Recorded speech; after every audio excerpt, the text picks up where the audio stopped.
Back in the early 90s, my whole world when I wasn't playing outside revolved around video games, cartoons and the Mighty Morphin Power Rangers. I had a Sega Mega Drive 2 and spent most of my days getting assaulted by a man in speedos with a slightly tanned complexion armed with a lump of broccoli. Sometimes he had grapes. And when I wasn't doing that, I was committing ginger genocide on the streets of rage. Yeah, take that you ginger. Oh god, so many gingers. The soundtrack for Streets of Rage was awesome. 90s dance was the new thing, and this game leaned hard into it. But out of the 3 games that I had, Revenge of Shinobi was the hardest. I struggled to get through a level of it.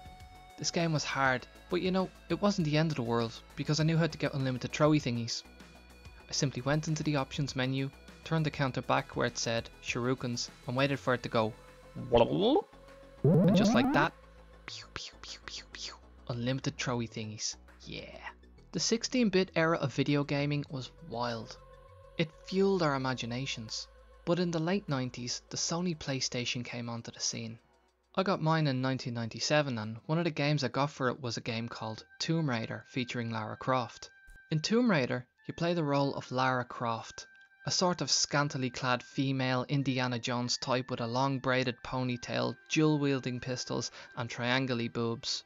She was a no-nonsense, badass, rich archaeologist in search of an artifact known as the Skion. Tomb Raider 1 was 15 levels of 3-dimensional, tomb raiding, back-killing, treasure hunting, adrenaline-pumping fun and would eventually spawn a number of sequels, my personal favourite being Tomb Raider 2.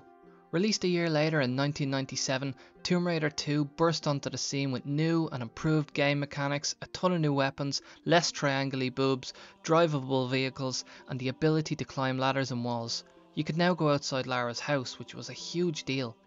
In Tomb Raider 2 you're after the dagger of Zhan, a magical dagger that was used by the Emperor of China to command his army.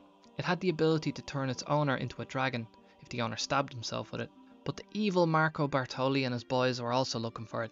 And just like that, we're off once again, tomb raiding, shooting bad guys and looking for artifacts. And I think it was after the success of this game that I remember Lara Croft becoming a real world cultural icon and sex symbol. As weird as that might sound. She was literally everywhere. In magazines, in advertisements for cars and energy drinks, the Late Late Christmas Toy Show, a lad mag called Loaded. She was also the face of U2's Pop Mart tour. She was everywhere, living rent-free in everyone's mind. Now, every Tomb Raider game has cheats, level skip, have all weapons, that sort of jazz.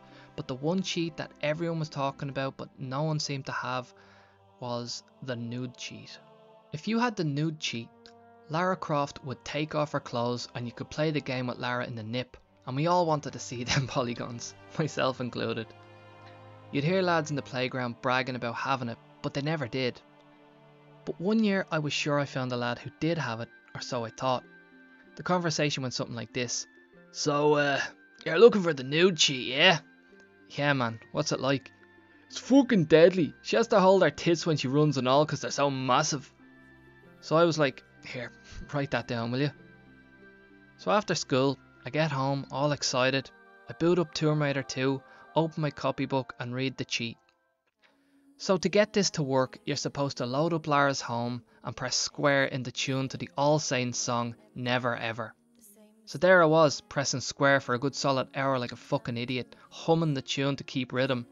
Never ever have I ever felt so low. When you gonna take me out of this black hole? I remember hating this song with a passion. I couldn't stand it, mainly because it goes on for ages.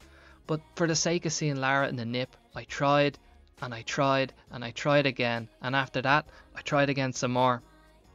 Eventually, I realised the lads were only having a joke.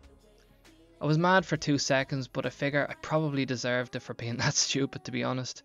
In reality, despite everyone talking about it not only in my school but everywhere around me, the Nude Cheat never actually existed. It was just a rumour that became legend amongst kids. The Tomb Raider franchise would go on for another 3 games on the PlayStation 1 and eventually lead to the release of Tomb Raider the movie and its sequel Tomb Raider the Cradle of Life. And that's where the craze of Lara Croft ends for me. After the release of the PlayStation 2 video game Angel of Darkness, Lara and her popularity in the mainstream started to fade out. That's when I remember the craze ending anyway. Since the decades have passed though, there's been multiple reboots of the franchise, and for a while she became relevant once again, but never to the heights of notoriety she had in the 90s. And I think that's where I'm going to leave this one. Short, sweet, and painfully honest. This has been Tomb Raider and the cultural impact of Lara Croft. If you liked the video, please consider giving the video a like, leave a comment, and if you want to see more, please consider subscribing to the channel. Thank you very much for watching, and bye for now.